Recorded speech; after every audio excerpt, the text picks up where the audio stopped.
Okay, so in this video, what we're going to be doing is we're going to be building an API with Express on Node.js. So essentially, this is a backend API with Express that will connect to your Firestore database. So all of the data is coming from the database, and then the API just consumes whatever's in there. So we'll be adding routes in there. We're going to add our CRUD methods, and then that is going to be able to be consumed by any front end application. Or in our case, we will limit that and add some whitelist URLs in there. So only certain people can access that. So that's what we will be doing. So first of all, let me just quickly go through the architecture. In here, let's go to the backend. We do API requests from our React app with a token. So this token is just to say that actually we are verified and logged in with Firebase. So we are using Firebase authentication to log in. Once we have that token, then the API will say, actually, okay, we can now verify the token over here. And if it is correct in Firebase auth, then what will happen is this set of functions here. So essentially the token's valid and then it's valid. And then what happens is we can do our CRUD method, so we can get the data for the recipe or the feature flag that we have. We then confirm that, we can update the feature flag. If it's invalid, then we get an error message. So that is how it will work. So let's go ahead and create our API. So first of all, if we open our terminal and clear this, and I'm going to just go into my YouTube folder. So that is CD YouTube, and I'll just quickly zoom in a little. So in here, I just want to see what I've got. So these are all the videos I've got so far, but let's create a folder just for feature flags. So I'm going to make a directory in here, and this is called feature-flag, like this.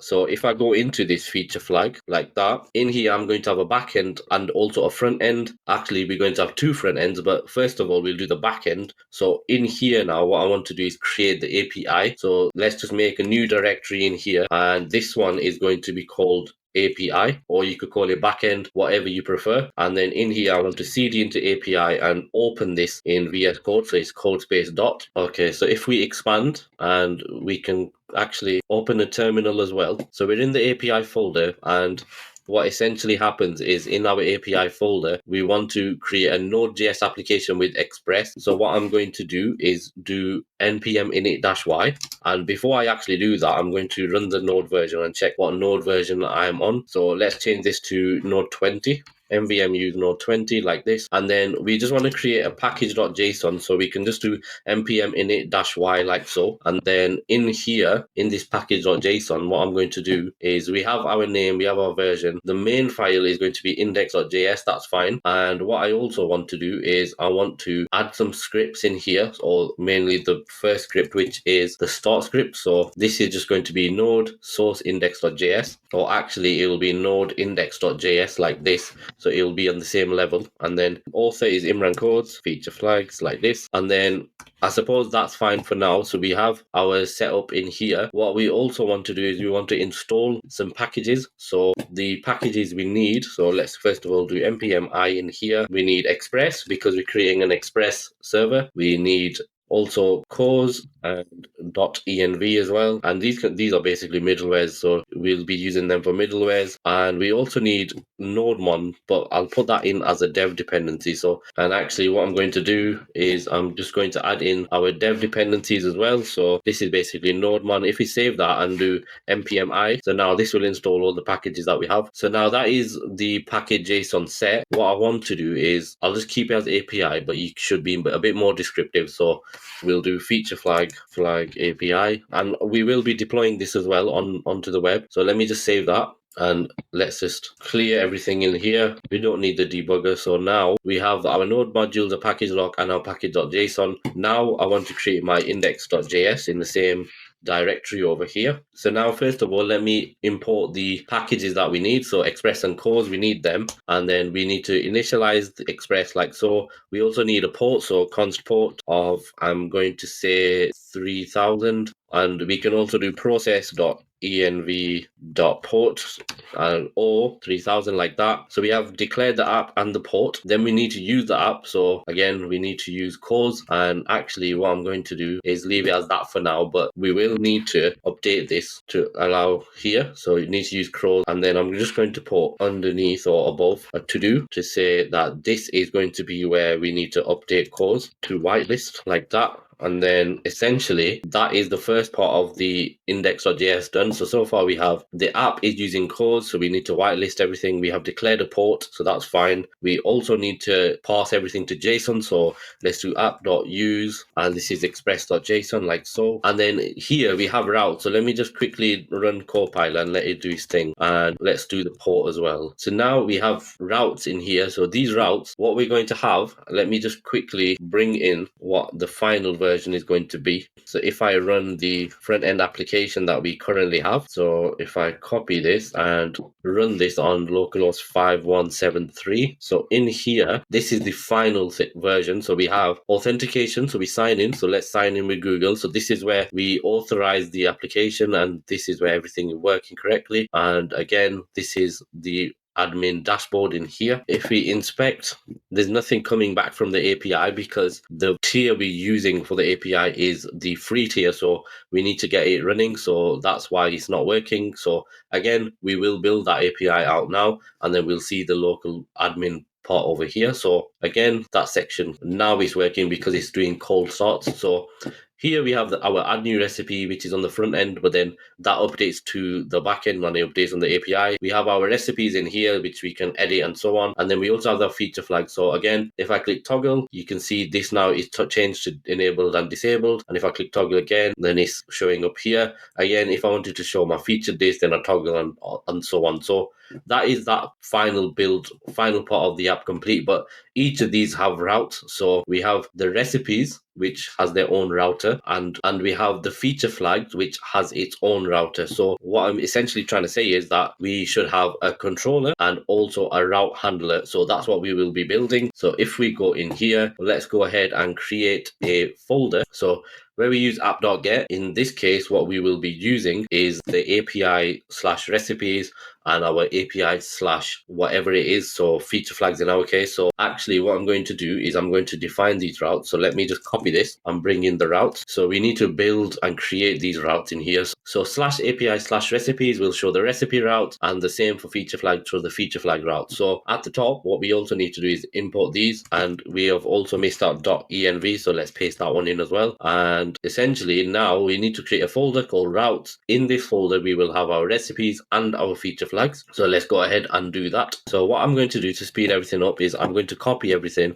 and paste it in. So this is our routes folder now, and in here we have our CRUD method. So in here we have feature flag routes like this, and we'll get onto the middleware in a second. But what essentially happens is the feature flag router, so we're getting express and we're doing express.router. Then this router, we have get all feature flags. This is the slash. So basically when we go into our index.js over here, if we're in our feature flags over here, so it'll be /API/recipes, and there's nothing after that, so there's no trailing slash. So essentially it's getting all the recipes in here. The post is basically adding a recipe, so it's basically adding to the slash route over here. The update and delete are a bit different because we need the ID. So essentially each recipe will have an ID, and it's basically finding the ID and then it's going to delete it or update it. So that is how the routing is working. And then we just export that router. The same is here again for the feature flags. We have our middleware that runs to say basically this person is authenticated, this person has a token, so therefore it lets you pass this. Then once that's true, then we can basically call our CRUD method. So that's how it would work, and that's how the API works. And again, we are getting the functions. So these are callback functions over here, and it's probably best idea to separate that logic as well. So these are the controllers that basically control the function that you want to happen in here. So in our case, what we will be doing is we will be going to our Firestore database to get our feature flags. So if you see me in previous videos, what we do is to access our Firestore database, we do that in real time. But what I'm going to show you is how we would do it with an API, and so how the API connects with the database, and then that API can then update the front end application. So everything is decoupled in this. So what we want to do now that we've done the route, is we also want to have the controllers. So again, let me just copy that and explain that to you as well. So paste that in. And in our controllers, same thing. So at the top here, we have a feature flags controllers in the controller folder. These are basically the functions that we call. So because we're in the feature flags over here, what I want to do is go into the controller. And again, what we need to do is initialize our database, which we haven't done, so we will be doing that. So once we've connected to the database, our Firebase database that we will be creating, then what we can do is have async functions with try catches in them. This one over here is essentially fetching all the feature flags. And again, this code here, don't worry about it too much because it'll be available for you in the repos at the bottom of the video. So again, we're getting access to the feature flags collection because we're using a NoSQL database. And then essentially we're getting the collection here. Then we're mapping through the docs in there.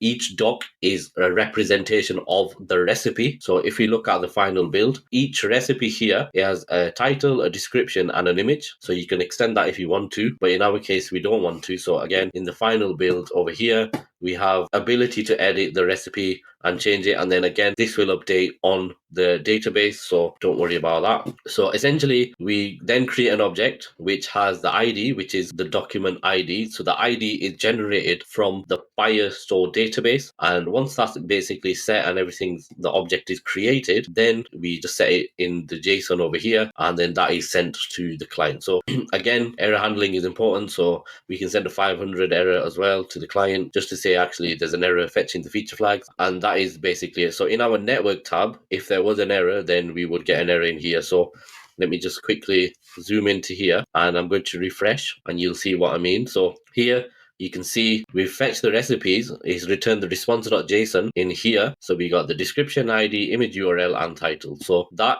is a 200 response. So if we go in our API, this will basically be response.json of the feature flag, or the response will be 500, where this will be read and it will basically say whatever the error is that you have. So that is how it works. So let me first of all go back in our controller, and essentially it's basically doing the same thing. It's getting the collection, it's mapping through them, and then what is happening is in this feature over here, we're adding the new feature. So when we have the client, we pass in the data from the client to the server. That is then available in the request.body. We're destructuring it. So we're taking the feature name and enabled, if it's enabled or not, out of that. Then we set that to a new object in here. And then we basically add it to our database in that collection. So in the collection of the NoSQL database, a new document gets added. And that document is in the same schema or the same structure as what we will already have.